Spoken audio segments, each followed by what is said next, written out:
An, magandang gabi po mula dito sa Cherry Hill, New Jersey. Ayan, nagtitiklop ako ng aking mga labangin. Alas 10, 10:37 ng gabi, linggo ng gabi, April 26, 10:37. So, pangalawang video ko na po nito, pero i-upload ko to siya bukas ko, which is bukas ko ng umaga, gabi nyo. Ayun. Gabi nyo ng Monday. So, maraming salamat po sa ilan na nanood sa ating first episode ng ating Basher series. So, Basher series episode number 2 na po tayo. At sa mga hindi pa po nakapanood ng Bashers episode number 1, yun yung takot ako sa ahas. Takot si Nurse Nora sa ahas. Yun po ang ating Bashers number 1 episode. So, ang ating episode number 2, bam bam bam! Ayan. Ayaw ko nang maglagay-lagay pa ng mga music na ganun-ganun. Kasi sayang pa yung oras natin, no? Lahat naman tayo gusto na direct marinig kung ano ang sasabihin ni Nurse Nora. Pero sa pagkakataong ito, ang ating topic, gusto ko kasali kayo at gusto ko mag-comment kayo kung ano ang pwede nyong idagdag. Okay. Ang ating topic for today, Bashers series episode number 2, ay ang mga iba't ibang klase ng mga bashers. Yes po, sa itong mga nakaraang mga linggo, napag-aralan ko kung paano ang pagkakaiba-iba ng mga bashers. Na pag tinawag nating bashers, hindi lang po yung nagbibigay sila ng opinion ha. Ito yung mga below the belt. Yung mga foul. Yung mga foul, ganun yung referee.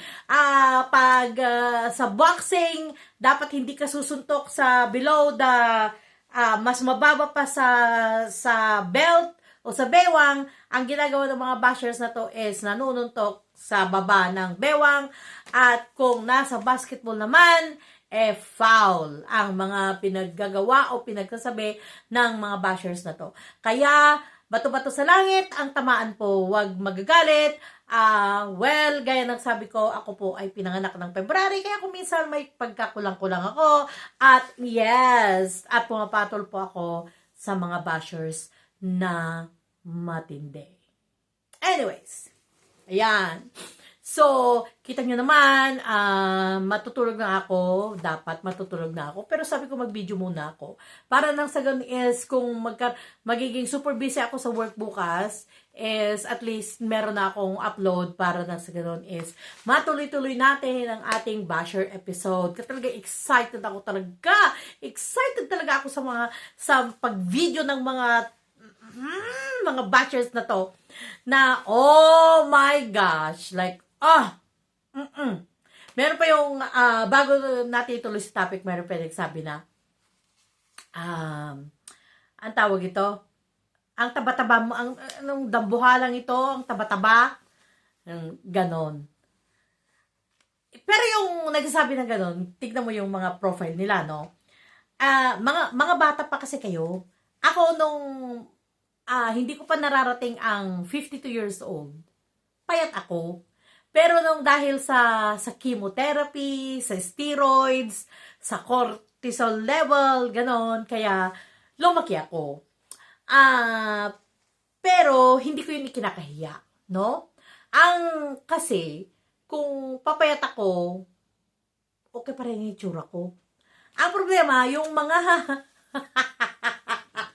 yung mga nagano sa akin, yung mga what do you call this? Yung mga taong naggagano sa akin, nagsasabi na taba, mga gano'n-gano'n. Payat ka nga ate, hindi ka naman maganda.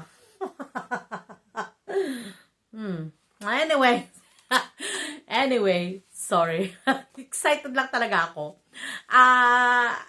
Nakakatawa talaga kasi dahil nga sa super busy ko, hindi din ako makapag-umpisa sa aking topic. Dahil sa sobrang busy ko nga, hindi talaga ako makapag-video, no? Pero may mga nababasa ako nang sabi na, ayan, dahil sa kabunganga mo, ayan, pinutaktik ka na ng social media, bagsak ka na, bashing, binabash ka na, dito ganon, hindi ka na matahimik ngayon, o ano ngayon, nakakatulog ka pa ba? Yes, masarap pa rin po ang tulog ko. Anyway, natatawa ako ng mga pinagsasabi ng mga bashers na yon. What made they, ano kaya sa palagay nila, paano nila naisip na affected ako?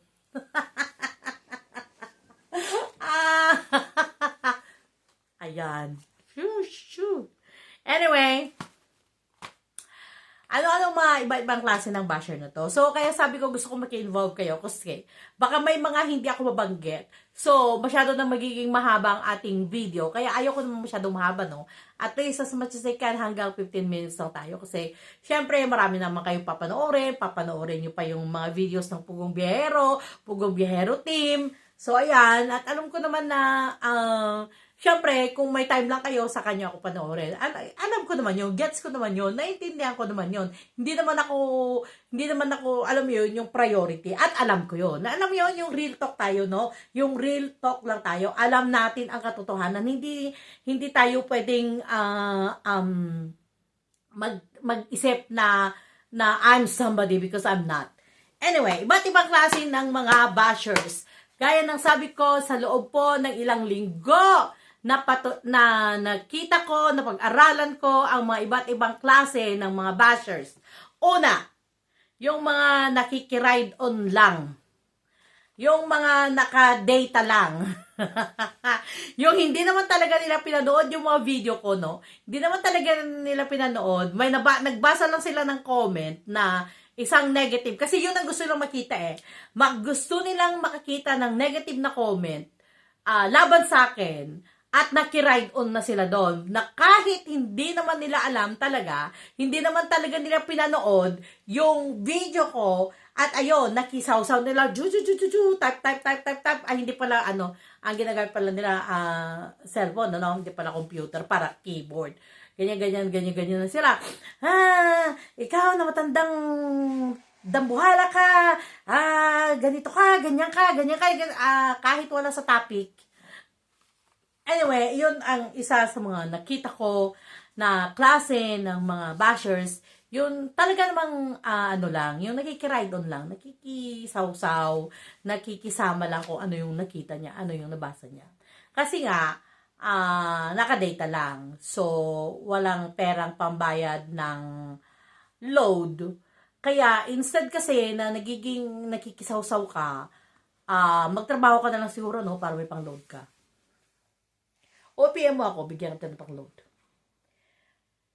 Pangalawa, the intindi level is so kulang. Yung pagkakaintindi is very kulang. I will give you an example. Siguro mga bago ako umuwi sa Pilipinas, nag-post ako, nasabi ko, again, hindi ito tungkol kay Chris na ha, example lang ito. Baka na naman sabihin na naman, ay tapos na, bakit mo pa binabash si Chris na? Kahit kailan hindi ko binash si Chris na. Ang sabi ko, hindi ko mamimit si Chris na kasi meron na siyang prior engagement. Yun ang sinabi ko, no? Hayan, ang dami na yung mga nag-iyakan.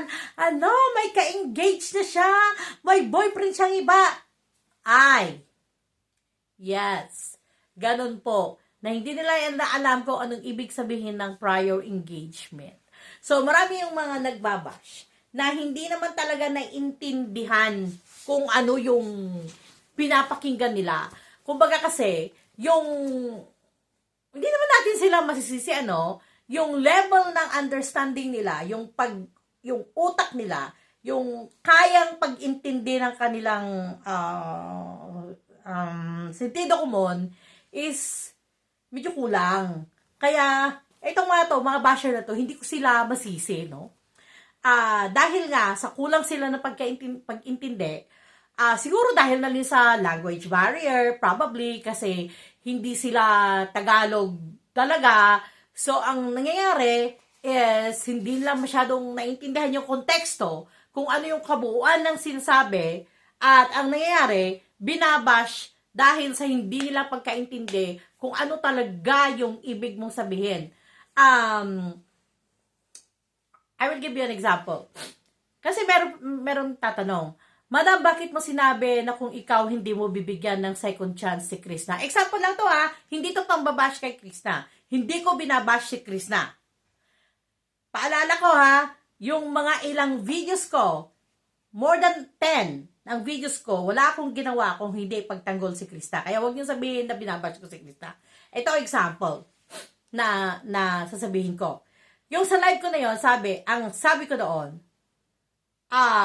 kasi may tanong sa akin kung ako, sabi ko, hindi ko bibigyan ng second chance. Ako yon, hindi ako si Bubero, ako yon. Pero ang problema sa mga, papunta na tayo sa third na klase, no? Ang naging problema is yung pangatlong klase ng mga bashers naman, yung narinig lang nila yung sinabi ko doon, hindi ko nabibigyan ng second chance si Krishna. Boom! Yun na lang narinig nila. Hindi na nila pinakinggan o pinanood yung mga susunod pa na sinabi ko. No? So yun, yung shortcut. Mga shortcut viewers, bashers ang tawag ko sa kanila. Mga shortcut bashers ang tawag ko sa kanila, no? Na may narinig silang isang salita, hindi na nila pinakinggan na yung bago, before, or yung after ng sentence na sinabi ko. So, ang nangyari ngayon, sino ka? Judgmental ka? Sino ka sa palagay mo para hindi mo bigyan ng second chance si Krishna? Okay. So, dahil hindi nila talaga buong pinakinggan yung sinabi ko, naging basher ko sila. Now, masisisi ko ba sila? Yes! Yes! Kasi kung pinakinggan nyo at inintindi niyo yung sinabi ko, malaman nyo na tama ko. Kasi, opinion ko po yun. Ako po. Aha! At for example, bibigyan ko ba ng second chance si Krishna? I said, kung ako, hindi. Kasi ako, ang dami ko ng karanasan. Sabi ko, ilang beses na akong na-burn. Ilang beses na akong nasaktan. Ilang beses na akong nasunog. Bakit ko pa, pag may nakita na ako na alam kong ikakasakit ko at maaari na pwedeng maging tuloy-tuloy yon, is bakit ko pa gagawin? Ayaw kong sumugal. Dahil marami na akong experience sa buhay.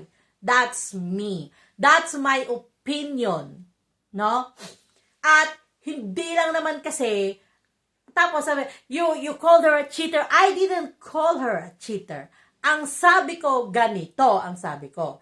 Dalawang bagay lang ang pwedeng hindi ko na patatawarin ang asawa ko kung ako. Isa, kung sinaktan ako ng physical, at pangalawa, kung mag-cheat ang asawa ko. That's me. Yun yung panuntunan ko. At may nakita kong comment, na isang nag-comment.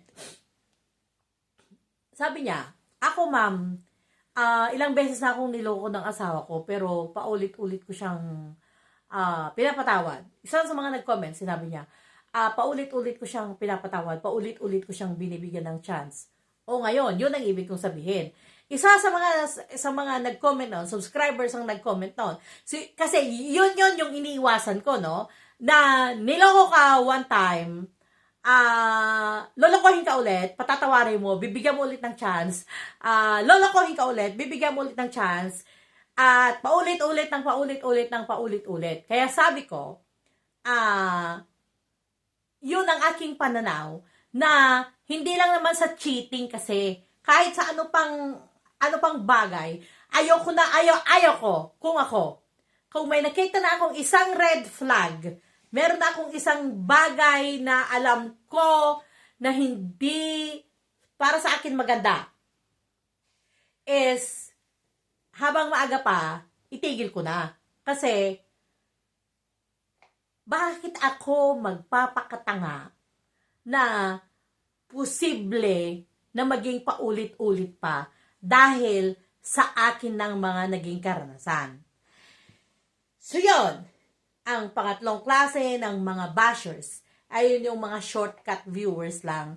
Hindi talaga nila pinapanood, hindi nila tinatapos, hindi nila alam yung sinabi mo, ano? So, halos magkadugtong yon. Yung isa, yung pangalawa, yung hindi talaga naiintindihan kung anong sinasabi mo. And sometimes kasi, ang kamali ko is, ito yung amin ko to na kamali ko. Ito yung kamali ko po. At ito ay inaamin ko. Na kuminsan, ang iniisip ko na lahat ng nanonood sa akin is iisa ang understanding level, no? Ang level ng pag-intindi. Which, iyon ang pagkakamali ko na hindi pare-parehas ang pag-intindi ng mga tao. Kaya, kaya nagkaroon ng maraming misunderstanding dahil inisip ko na lahat is maiintindihan sa ganong klase ng aking pagpapaliwanag. Pero kasi pala, ito yung natutunan ko. Kung ikaw ay nagtuturo sa general na sa public, iba-iba yung antas ng pagkatalino ng isang tao. Kung minsan, meron yung iba, college level na yung utak. Yung iba, high school level pa lang. Pero, yung pag high school level and college level, medyo okay pa yun eh. Ang mahirap kasi, kapag kung minsan, kasalanan ko to, inaamin ko, nagsasalita ako, iniisip ko na ang kausap ko is high school and college level at hindi ko naisip na meron pala mga nasa kindergarten level. No? So yun, kasalanan ko yun. Dinadown ba natin sila? Minamata ba natin sila? No, of course not. Of course not. Kaya nga sinasabi ko na kasalanan ko yun kasi hindi ko naisip na iba-iba ang antas ng pag-intindi at educational level ng mga tao. Kaya, kasalanan ko yun. So, 1, 2, 3, 4. Mga fanatic. Ayun yung ang mga fanatic na tinatawag. Ayun yung mga, kahit, example lang to kahit mali na yung iniidolo nila, dahil iniidolo nila, wala silang makitang kamalian dito. Magbibigay ako ng example. Kagaya ngayon ng Pangulo ng Estados Unidos, no?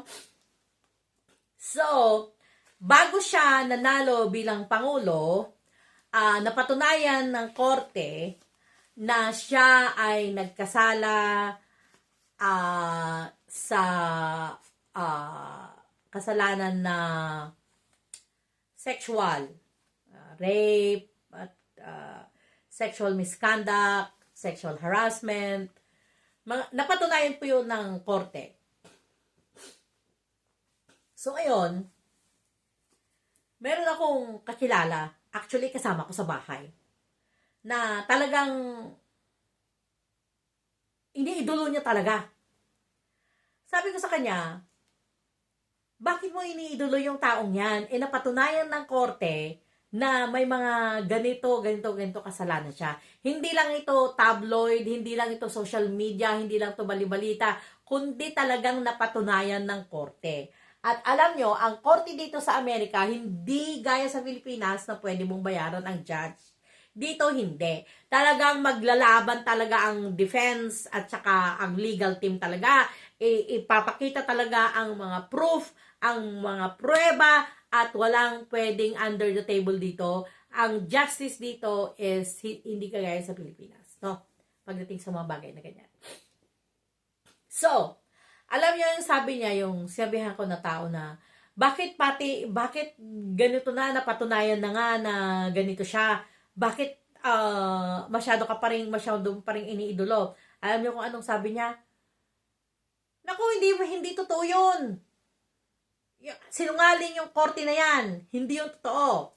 Oh, okay. Ganon, no? So, ito na naman. Alam mo ba kung bakit ang taas-taas na gasolina? Dahil kasalanan ng iniidolo mo na Pangulo ng bansa.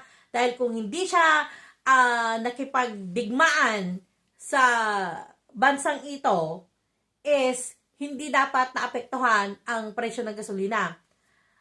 Alam nyo kung anong sagot. Ito ha, bago nangyari ang war na to, ang gasolina na ginagas ko sa Shell is wala pang $3 ang bawat galon. Nung nag-umpisa na ito, naging $4 sa galon na hanggang naging $5 sa galon na. Nagpagas ako ng isang araw, $5 sa galon na. So, tumaas siya ng $2 per galon. Yung napakalaki po yun. At sabi ko sa kanya, ayan, kasalanan niya ng Pangulo mo. Alam niyo kung anong sabi niya? Ay nako, dati nang mataas ang gas bago pa siya naging Pangulo. Yung ganon. Yung kahit ano pa, doon na nga yung katotohanan, korte na ang nagpatotoo. Andyan na mulat na lahat, alam na nung dahil sa Pangulong ito, kaya nagkaroon ng digmaan, kaya tumaas ang mga presyo ng langis, pero hindi pa rin niya nakikita na kasalanan ng kanyang iniidolo. So, ganon. Marami yung mga nag-iidolo sa isang ipagpagalan natin na social media personality na kahit ano pang gawin na kalokohan or ano pa man, ang mga bashers na to, dahil fanatic sila, hindi sila naniniwala na magagawa yon ng kanilang iniidolo, na kahit nandyan na, yung talagang, oh my gosh, nakasampal na sa mukha nila, hindi pa rin sila naniniwala dahil fanatiko sila. Kaya nangyayari ito ang mga matinding mga bashers.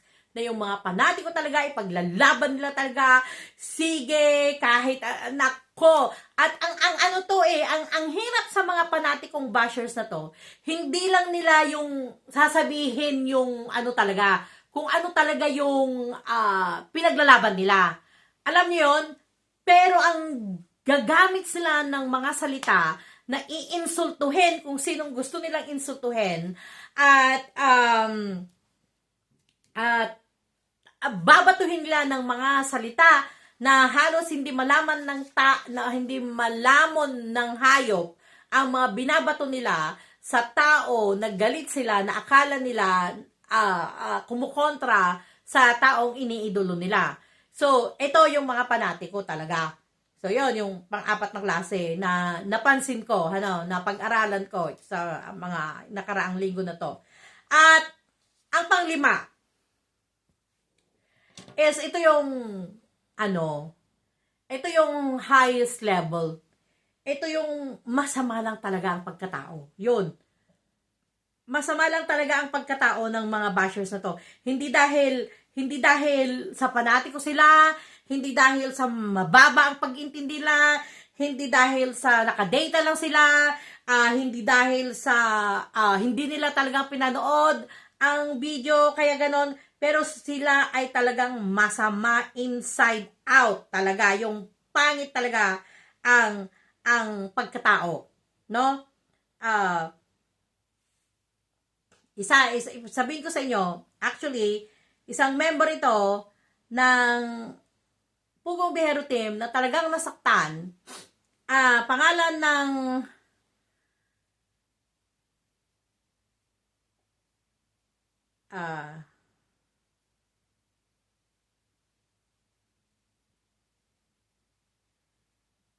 sana sa pag-mission nila. Okay.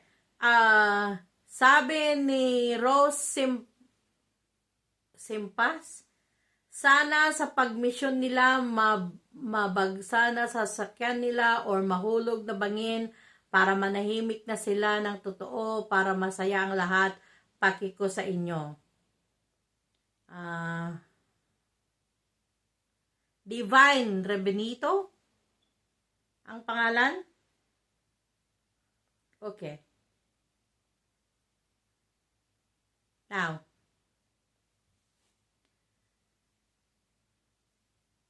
may mga ganon.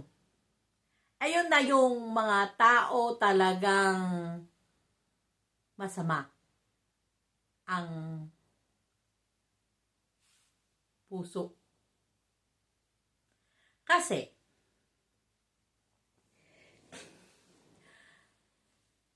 ang mga panatiko, paglalaban lang talaga nila eh. Paglalaban nila na hindi gumagawa ng masama ang kanilang iniidolo, na ang iniidolo nila ang tama, lahat mali.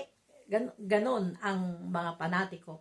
Ang hirap dito sa mga talagang, sa Ilocano tawag namin noon na rocker ti unag na. Yung bulok ang loob. Yung kaya mong magbitaw ng salita na ganito, na sana bumagsak ang sasakyan nila or mahulog sila sa bangin. Dito ako talaga nagalit. Kaya, actually, hindi lang isang member ng PB team ang nagbigay sa akin ito. Marami rin ang nag-screenshot at inilagay sa aking Facebook page. At hindi lang sa aking Facebook page, pati rin sa aking messenger, na grabe yung mga taong ito na nagwi-wish na mamatay ang Pugong Biyahero at ang Pugong Biyahero team. Para saan? Sagutin mo ako. Yung mga nag-wish na sana bumagsak na, kahit hindi lang naman Pugong Biyahero pinag-uusapan natin dito eh. Marami. Kagaya yung sinasabi ko, isa doon si Meghan Markle na sobra yung ginagawang pambabash sa kanya. Marami yung naghahangad na sana mawala na siya dito sa mundo. Ang tanong, bakit? Bakit? Bakit dumating sa ganong level ang galit sa puso mo? Ano ba yung ginawa ng mga personality na to na para mag-wish ka ng ganon, na para hilingin mo na ganon ang mangyari? No? Yung kagaya ni Meghan Markle, wala naman siyang inaapakan na tao, nabubuhay lang siya kasama ang kanyang asawa, mga anak, no, mga ginagawang projects. Pero grabe ang tindi, kahit wala siyang ginagawa, hindi niya pinapatulan ng mga bashers, pero hindi siya tinatantanan ng mga bashers. Grabe talaga. Hanggang ngayon, mula nung mag-asawa sila ni Prince William, hanggang ngayon, hindi pa rin siya tinatantanan.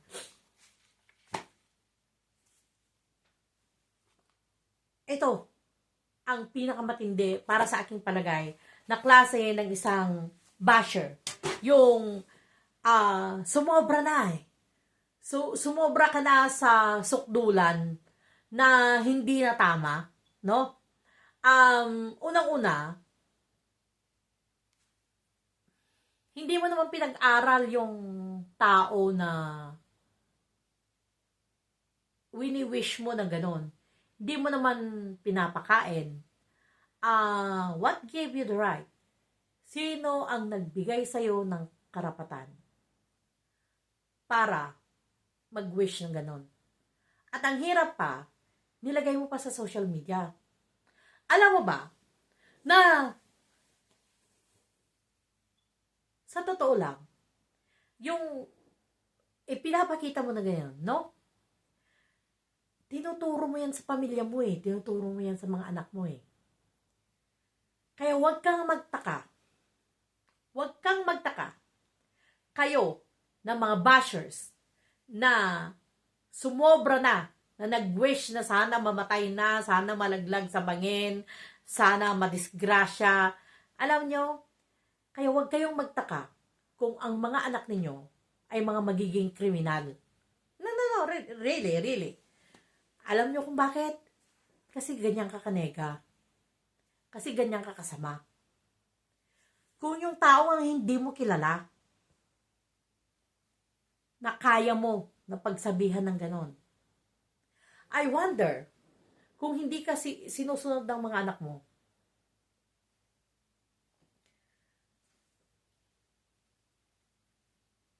Tignan ko natin to, itong babaeng to.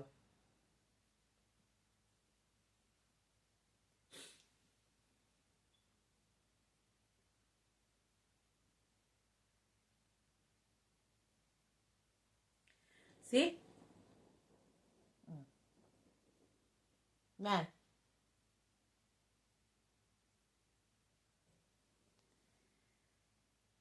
Kaya ang pangit. Kasi, pangit ang kalooban. Ano mo pag pangit ang loob mo? Pangit ang panlabas mo. Ito tayo mag-concentrate ngayon. Huwag ganon. Yung okay lang yung okay lang yung batuhan ng salita eh. Sige, paglaban mo kung ano, paglaban mo yung hinahangaan mo, iniidolo mo. Walang problema doon. Sige, paglaban mo. Sige. No?